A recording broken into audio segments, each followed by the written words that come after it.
The EPCHS, heard everywhere podcasts can be found, and always at the EPPodcast.com.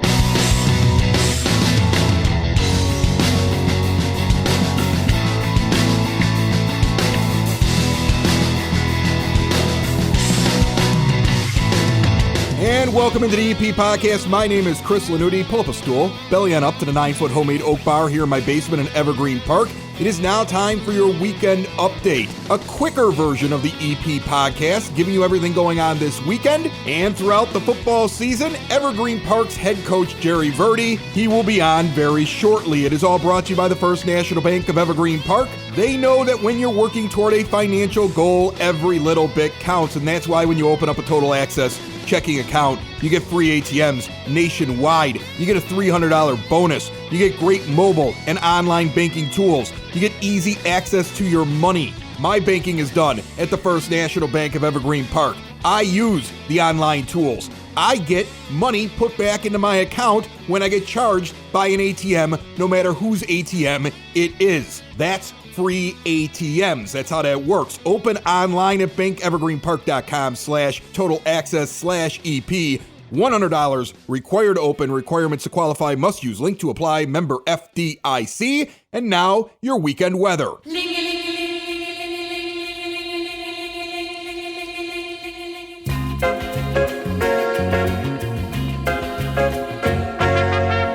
The day this episode comes out, Friday the 22nd of October, 55 is your high, 39 is your low. It will be cloudy outside. On Saturday, though, mostly sunny, but the high's only getting up to 57. I am still insisting on wearing my cargo shorts and a hoodie. That's Southside dad wear right there. But pretty soon, I might have to go to, long pants. Sunday, it's going to rain. There's 100% chance of rain on Sunday. Just expect lots and lots of rain. 54 is your high, and that rain's going to continue all the way into Monday when the high is 56. I am going to look really silly wearing galoshes with my cargo shorts.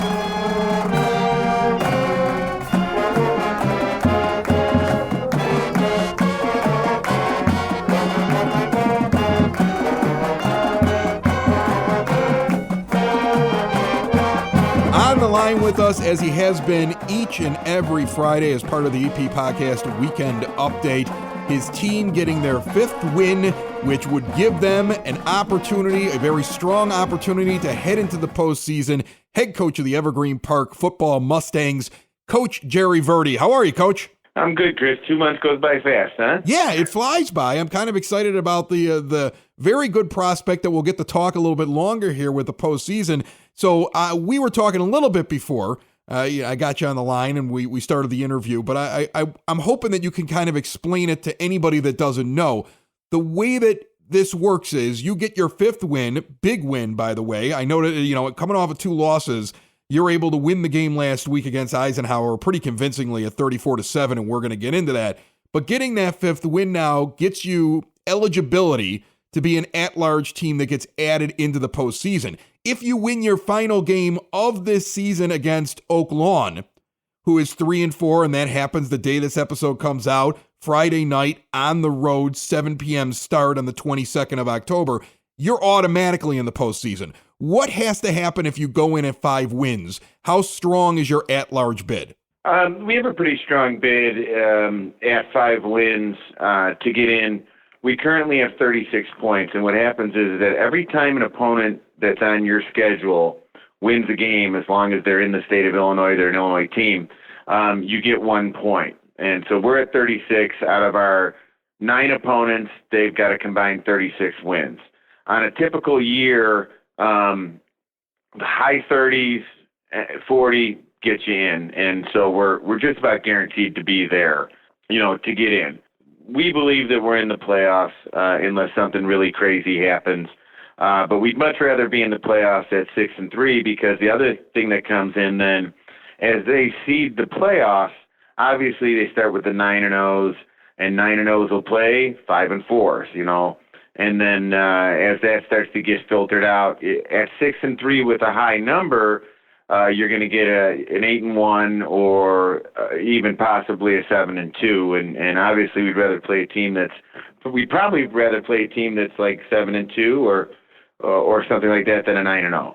That makes an awful lot of sense. And right now, your school 3-2 in the conference. That puts you third in the conference. 5-3 overall, which is also a great record. You have the second best record in your conference when you throw in the teams that you played outside of your conference. And as you said, you've got these points that are going to put you in a great position. You've outscored opponents 200-96.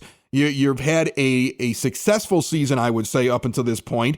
How big was the win last Friday for you? Did that get your team feeling good again after coming off of 2 straight losses? Yeah, and it was, and as we talked about, for the past few weeks, our losses to Shepherd and Richards were close games, where we competed and we were right there, and so going into Eisenhower, and Eisenhower was a good team. We just played really well that night. We had a lot of things went right for us because we were able to execute properly. So the win was big. We expect to beat them by that score? I don't know. I don't know how often you expect to win by such a large margin, but it was a good game for us. We clicked on offense, we clicked on defense, and the special teams got the job done. And that's it was a really good win. It was about as good a win as we had probably since we had played Revis. So it was something to build off of, and we've tried to take that energy and take that success and build that towards what's going to be a really tough game, against Oak Lawn. Oak Lawn's 1 win away from the playoffs, and they haven't been in that position for a long time.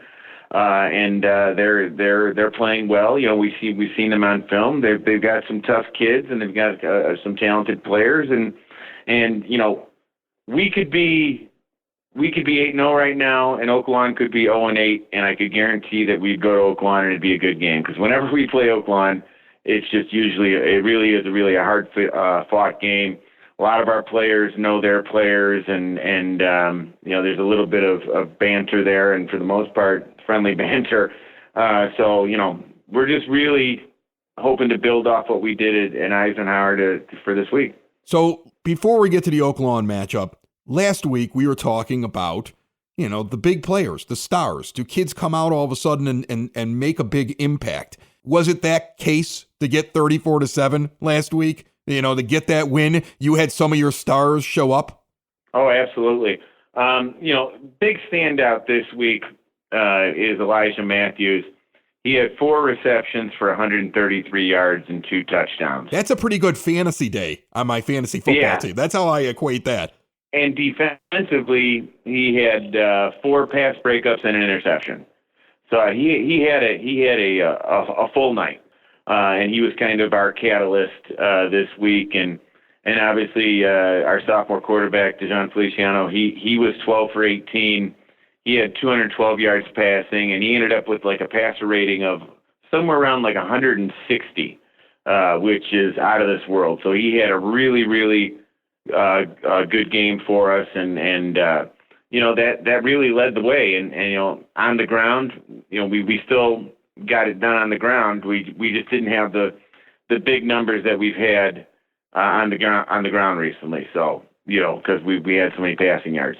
So now you're going to face Oak Lawn. It's Friday night, 22nd, day this episode comes out, 7 p.m. It's on the road. It's a big game for them. They need to win to have a shot at being in the postseason, to be an at-large team. And you want to win, so you've got it all clinched up, and you don't have to worry about your seeding as much as you would worry about it. So this is going to be a heck of a contest. They saw those star players, I'm sure. They probably got film. They know what they did against Eisenhower. So they're probably planning for it a little bit. What are you planning for as you're getting ready for Oak Lawn? Well, Oak Lawn's a triple option team. And, they've got a new coach, and he's brought in the triple option, which is smart. If you run the triple option, it can make you competitive really quickly. I'm sure what they're planning, to do with us is shadow our best players, just like from a defensive standpoint, from us to them. Obviously, we're trying to shadow their best players, and they have a couple good running backs. They have a couple big receivers, but their running game is what what gets the job done for them. And so we have a tough night. We've got to stop their run. It's something we've been able to do for most of the year. We played good defense for the most part all year. And, that's what has to happen on Friday night. We have to play good defense. We have to slow down their run. And if we're able to do that, we think we'll be in a pretty good position to win the game. I didn't play a lot of football, but I played a lot of video game football in my day, and I understand what a triple option is, Coach. And for anybody that isn't sure what a triple option is, essentially the quarterback is likely going to come off to one direction or another. You got multiple running backs that are out there. Anybody could end up with the ball during the play. Something could be lateraled. And so they're reading what your defense is doing. So are you preaching a lot this week? I would imagine you are, to guys like, you go to your spot, trust your teammate to be in their spot, but play discipline, because you start chasing someone and you open up a hole, they're going to run right through it. Right, and the term we use is it's assignment football. Whenever you're playing an option team, it's assignment football. Before the snap, you got a set of guys that are responsible for the fullback, and then you've got someone responsible for the quarterback, then you have someone responsible for the potential pitch later on. And then, and then you have to be able to align to some of their exotic sets when they try to line up in some different things just to confuse you and take your mind out of trying to complete those assignments. All right. Well, it's going to be an interesting test for you, but what the heck you want to test now, because the next game after this is going to be win or go home. So Evergreen Park, Oak Lawn should be a great game on the road at Oak Lawn. Starts at 7 Friday night. And I look forward to our conversation next week as we get ready for the playoffs. Okay, Coach? Absolutely, Chris. Thank you. I have a confession to make. It's true, and I'm guessing you have done the same thing. Put more time into thinking about what's for dinner than preparing for your retirement. But if you think your retirement needs deserve more attention, I agree with you, and I want to help you out. I've got a local, experienced, down-to-earth guy who's a friend of this show. He's got a get-to-know-you approach and do the right thing values, and he's been around for over 20 years right here on the South Side. His name is Tom Walsh. He's located on the corner of 111th and Kedzie, and he's waiting for your call. In times of financial uncertainty, how can you stay on track? Call someone who's invested in your success. Reach out to Tom now, 773-779-0023, or pop in at the office right on 111th and Kedzie. Tell him we sent you. Edward Jones, Making Sense of Investing, member SIPC. On Monday on the EP podcast, we've got a lot of people stopping by with big plans and events coming up. Those guests include Superintendent Tom O'Malley. He's the guy that overlooks School District 231, which is the high school. The folks behind Fall Fest, a big fundraiser happening at the American Legion soon, and Frank Murray from the Evergreen Park Public Library. But that just scratches the surface of everything that's happening next week in Evergreen Park.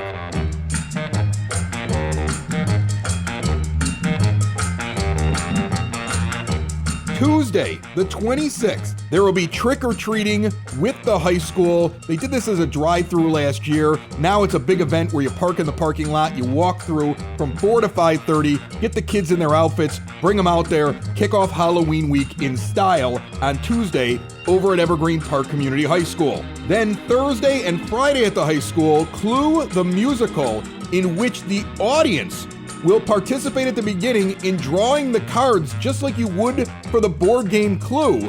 And then the cast finds out right before they go on stage how the show is going to end. 216 different possible endings to this musical, $5 to $6 depending on your age, either in advance or at the door. Thursday and Friday night at Evergreen Park High School starting at 7 p.m.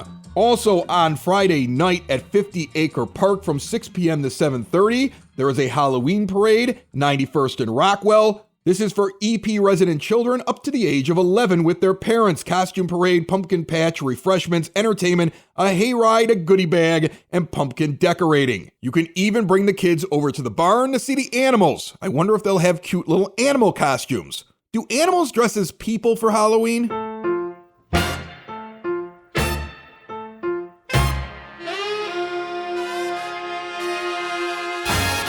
On Saturday, Fantasy Fest 2021, 11 a.m. to 4 p.m. on October 30th. It's at the EP Senior Center, 9547 South Homan Avenue. Nerd out. Dungeons & Dragons, costume player, film programs. The EP Podcast is going to be there. Make sure you stop by. And then do not forget, a little over a week from now on the 31st of October is Halloween.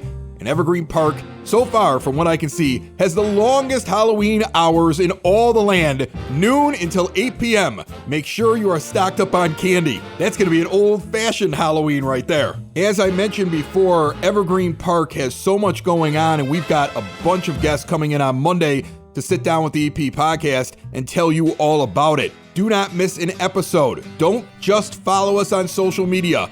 Go and subscribe anywhere podcasts can be found, and always at the EPPodcast.com. And if that's too confusing, go to the EPPodcast.com, pop in your email address and your first name. We'll send you a link to the show every time one of them comes out. Have a wonderful weekend. We will be out on Monday with another on-demand 30 minutes of good in a world of dumb that is the EP Podcast. Bye-bye, everybody. Another show is wrapped up. Another show's in the books. Another show is wrapped up. And then by the looks, it's gonna be a good one. And we'll see you next week. And the nude is basement. And the nude is basement. Another show is wrapped up. Another show is wrapped up. Another show is wrapped up. And it's in the books. Another show is wrapped up. Another show is wrapped up. And by the looks, it's gonna be a good one. It is basement. Broadcast basement. The nudist basement. The broad basement. Slancha. The EP Podcast. Heard everywhere podcasts can be found, and always at the EPPodcast.com.